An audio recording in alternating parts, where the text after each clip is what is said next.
There's one thing we can all agree on. The Islamic State group propaganda machine is absolutely terrifying, but it's effective.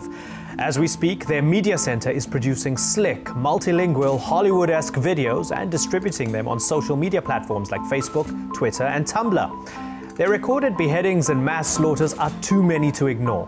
But just like our colleagues at other news organizations, we at AJ Plus face a dilemma. How do we report news about ISIS, especially in the absence of independent journalists on the ground? How should we handle their pornographic violence, their news programs, and their softer, more emotional messages? It's all clearly intended to manipulate the world's perception of them.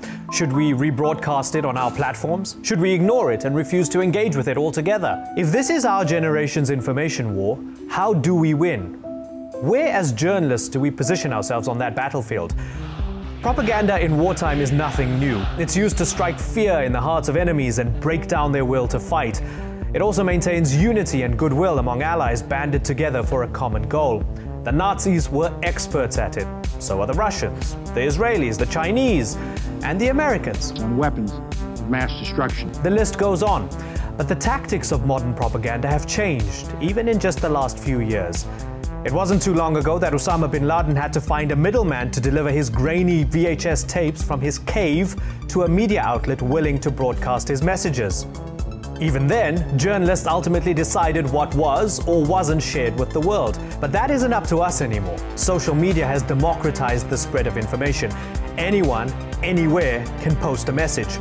The perceived success of ISIS is through these tools, and this strategy is problematic for journalists. Their propaganda has crowded out independent journalists who undermine their narrative, and reporting on this conflict is deadly. The recorded beheadings of James Foley and Stephen Sotloff were meant to horrify Western audiences and grab our attention, but they also sent a clear message to other reporters: don't come here or you'll pay with your life. It's also a message many Syrian and Iraqi journalists have been forced to confront as ISIS tries to silence them with threats, kidnapping, and execution. Even more complicated is their approach. They've crafted a central message that isn't just spread through videos of savagery. They try to control their own narrative using a diversity of voices, news programs hosted by hostages to tell their own version of events, to pictures of their daily lives using selfies or cats to balance media reports of their brutality. Many of our colleagues in the industry have participated in a media blackout anytime a brutal video emerges. For some, that means not using ISIS's footage in conveying the news. Others incorporate still images from the videos because they feel that it conveys the broader story with less of the propaganda. When news of James Foley's execution broke, AJ Plus chose to show bits from the video. We reacted in the moment, but we have since reversed that decision.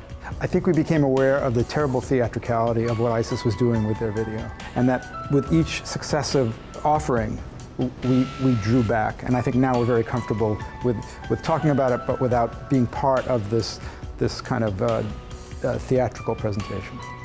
Look, what ISIS does is of significant news value, but we don't want to be their megaphone. It's a tough decision to make, and there's no easy answer. So how should we tell this story?